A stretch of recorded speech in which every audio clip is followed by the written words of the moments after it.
भारत बेच रहा है। इतने से काम नहीं चलेगा। रेल बिक गई, तेल बिक गया, बिका हवाई अड्डा। अब तैयार है ना पहुंचाना दिल्ली तक कि रेल बिक गई, तेल बिक गया, बिका हवाई अड्डा। सब कुछ बिकता देख के खुश हैं अपने जेपी नड्डा।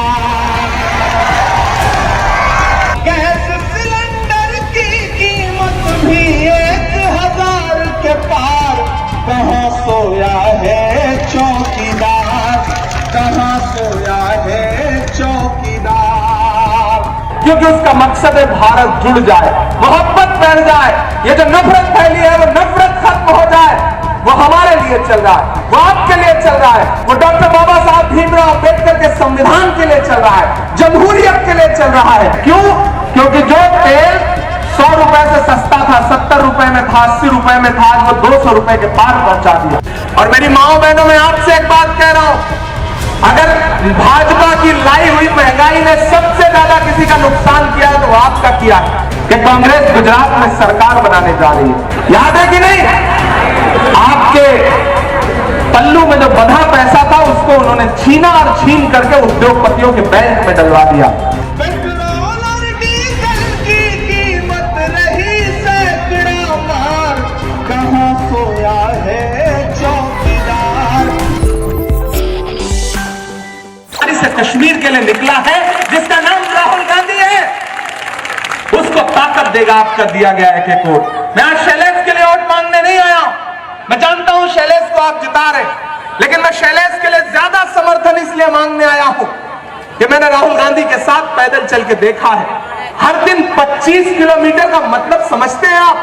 हर दिन पिछले 80-82 दिन से 25 किलोमीटर रोज वो आदमी चल रहा है। क्यों? क्योंकि उसका मकसद है भारत जुड़ जाए, मोहब्बत बढ़ जाए, ये जो नफरत फैली है वो नफरत खत्म हो जाए। वो हमारे लिए चल रहा है, वो आपके लिए चल रहा है, वो डॉक्टर बाबा साहब भीमराव अंबेडकर के संविधान के लिए चल रहा है, जमहूरियत के लिए चल रहा है। मैंने एक दिन राहुल जी से पूछा चलते चलते कि आपके पैर में छाले नहीं आए? तो बोले मतलब?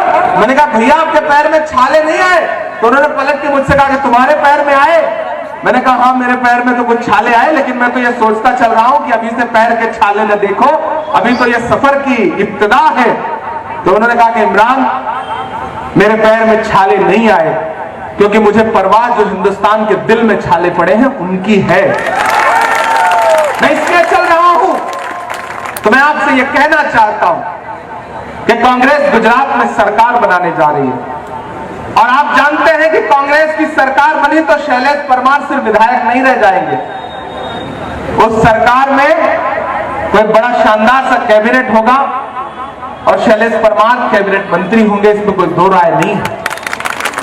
तो मैं आपसे यह कह रहा हूं कि इस बार वोट देने जाइएगा तो सिर्फ विधायक मान करके वोट मत दीजिएगा कि विधायक चुनने जा रहे हैं। इतनी जोर से 2 नंबर, अच्छा बड़ा प्लान करके उन्होंने 2 नंबर दिया होगा, लेकिन उन्हें पता नहीं है शाह आलम के लोग हैं, इन्हें 2 नंबर, 1 नंबर और 3 नंबर में मत उलझाओ। ये सब जानते हैं, सारे नंबर इनको पता है, सारे खेल इनको पता है। ये सरकार की किसी साजिश में आने वाले लोग नहीं है। और मेरी माओ बहनों, मैं आपसे एक बात कह रहा हूं, अगर भाजपा की लाई हुई महंगाई ने सबसे ज्यादा किसी का नुकसान किया है तो आपका किया है। याद करिए आज से 6 साल पहले जब आप आटे के डब्बे में रसोई में पैसा छुपा के रखती थी शौहर से, घर वाले से, कि बुरे दिन में काम आएगा, मुसीबत में काम आएगा, पल्लू में बांध के रखती थी कि बच्चों के काम आएगा। लेकिन एक दिन रात के 8 बजे भाइयों बहनों टीवी चैनल पे नमूदार हुए 6 साल पहले, और उन्होंने कहा कि आज से 500 और 1000 का नोट बंद। याद है कि नहीं? आपके पल्लू में जो बंधा पैसा था उसको उन्होंने छीना और छीन करके उद्योगपतियों के बैंक में डलवा दिया। उसके बाद यह अहमदाबाद है, यहां व्यापारी भी रहता है, छोटा व्यापारी रहता है। आपकी कमर थोड़ी सीधी हो रही थी, आप उस सदमे से ऊपर रहते कि फिर वो एक टैक्स ले आए जिसका नाम है गब्बर सिंह टैक्स, जीएसटी लगाई और पूरा व्यापार बर्बाद करके रख दिया। फिर उसके बाद देश थोड़ा उभरता, उससे पहले महंगाई। याद करिए कांग्रेस के शासनकाल में जो डीजल रुपए 58 रुपए में मिलता था, आज वो 100 रुपए के पार है।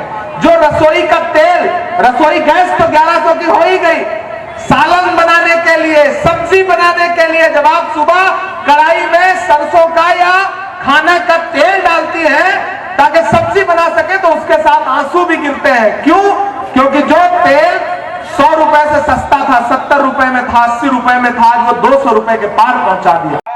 एक मुश्किल वक्त है, एक बड़ी लड़ाई है, सामने जो दुश्मन है वो बहुत शातिर है, वो समझदार है, और सियासत में आपको भी समझदारी के साथ फिर उतरना पड़ेगा। मैं हैदराबाद में खड़ा हूं, ये वो शहर है जिसने हमेशा मुल्क को एक राह दिखाई है। ये जो सरजमीन है, ये जो शाह आलम दरगाह है, ये इतनी मुकद्दस जगह है कि जब जब किसी मजलूम ने यहां पनाह मांगी है तो इस जगह ने उसे पनाह दी है। मैं इस जगह को सलाम करता हूं। यहां खड़ा होकर के मैं जानता हूं जो बात कह रहा हूं वो पूरे गुजरात तक जाएगी, उसका असर पूरे गुजरात तक जाएगा। मेरे भाई, मैं यहां खड़ा होकर के भाजपा की हुकूमत से पूछना चाहता हूं, आप जिस विकास का दावा कर रहे हैं, जिस विकास का ढिढोरा पीट रहे हैं, उस विकास का सच क्या है? हमें बताइए उस विकास का सच क्या है। यहां नौजवान भाई खड़े हैं, आप मुझे बताइए कि जब आप किसी एग्जाम के लिए पर्चा भरते हैं नौकरी पाने के लिए, जब आपको लगता है कि ये पर्चा मैं दूंगा, ये पेपर मैं दूंगा और पास कर गया तो नौकरी मिलेगी, तो जिस दिन एग्जाम होता है उससे पहले ही आप पर्चे लीक हो जाते हैं। ये है गुजरात के विकास का सच। गुजरात के विकास का सच यह है कि यहां हिलाने में पुल टूट जाता है। मोरबी में 135 लाशें बिछी थी और टीवी चैनलों पे नैरेटिव बनाया जा रहा था कि लड़के पुल हिला रहे थे इसलिए टूट गया। यह है गुजरात के विकास का सच। यहां से ट्रेन चलती है, मोदी जी हरी झंडी दिखाते हैं, आगे जाकर के जब भैंस से लड़ती है तो भैंस नहीं मरती, ट्रेन का इंजन टूट जाता है। यह है गुजरात के विकास का सच। यहां भाजपा की सरकार सड़क बनवाती है, उनके मंत्री उद्घाटन करने के लिए सड़क पर नारियल फोड़ते हैं तो नारियल नहीं फूटता। कि आटा, चावल, दूध, दही, पनीर, छाछ, लस्सी सब कुछ महंगा कर दिया, बच्चों की पेंसिल तक महंगी कर दी।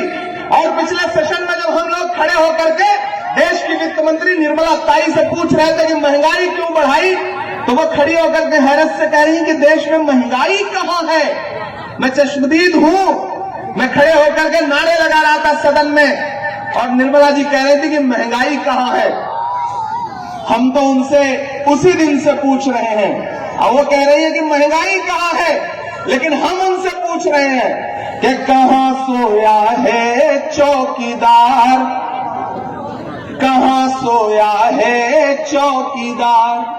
मैं किस वाले चौकीदार की बात कर रहा हूं? आप समझदार लोग हैं, आप बहुत समझदार लोग हैं, समझ जाएंगे, मुझे पता है कि कहां सोया है चौकीदार, कहां सोया है चौकीदार। गैस सिलेंडर की कीमत भी 1000 के पार, कहां सोया है चौकीदार, कहां सोया है चौकीदार। जो इधर बैठे हैं उन्हें सीधे सीधे नजर आ रहा है तो वो इस पूरी सभा में शामिल है। जो इधर बैठे हैं, बैठे क्या हैं, खड़े हैं, मैं उनसे भी गुजारिश करूंगा कि मैं आपको देख रहा हूं, आप भी मुझे देख ही रहे होंगे, मैं आपको भी देख रहा हूं, आप शामिल हो। ऐसा न लगे कि आप सरकार को बाहर से समर्थन दे रहे हैं, चुपचाप खड़े हैं। ये जो बीच में दीवार है इसके इस पार आप खड़े हैं, मैं आपको देख रहा हूं, आप भी शामिल हो। इधर पीछे लोग खड़े हैं, शहजाद भी, जिधर नजर दौड़ाओ आदमी ही आदमी है। ये है शाह आलम दरगाह और उसके आसपास का जो जज्बा है, मैं इस जज्बे को सलाम करता हूं। यहां स्टेज पर जितनी भीड़ है आजकल भाजपा के नेताओं में उतनी सामने भीड़ हो रही है, ये हालत हो गई है। ये है अहमदाबाद और इस विधानसभा का जलवा। मैं पढ़ता हूं कि कहां सोया है चौकीदार, कहां सोया है चौकीदार। गैस सिलेंडर की कीमत भी 1000 के पार, कहां सोया है चौकीदार, कहां सोया है चौकीदार। कि चाय बेचने वाला पूरा भारत बेच रहा है, काम नहीं चलेगा। इधर वालों ने तारीफ कर दी, इधर वाले अभी भी फॉर्म में नहीं आए हैं। मुझे लगना चाहिए कि आप आगे, जब तक एक एक आदमी शामिल नहीं होगा तब तक मुझे लगेगा कि मैं अहमदाबाद के जिंदा दिल लोगों के बीच में नहीं खड़ा हूं, जिसके लिए अहमदाबाद जाना जाता है, जिस हौसले के लिए, जिस जुनून के लिए। मैं फिर से बोलता हूं कि चाय बेचने वाला पूरा भारत बेच रहा है। अब लगा कि मैं जिंदा दिल लोगों के बीच में, इधर जो लोग खड़े हैं ये भी, कि चाय बेचने वाला पूरा भारत बेच रहा है, इसी काम में हासिल उसे महारत बेच रहा है। रेल बिक गई, तेल बिक गया, बिका हवाई अड्डा। अब तैयार है ना पहुंचाना दिल्ली तक कि रेल बिक गई, तेल बिक गया, बिका हवाई अड्डा। सब कुछ बिकता देख के खुश हैं अपने जेपी नड्डा। कि जनता महंगाई की मारी करती हाहाकार, कहाँ सोया है चौकीदार, कहाँ सोया है चौकीदार। पेट्रोल और डीजल की कीमत रही सैकड़ा मार, कहाँ सोया है चौकीदार, कहाँ सोया है चौकीदार।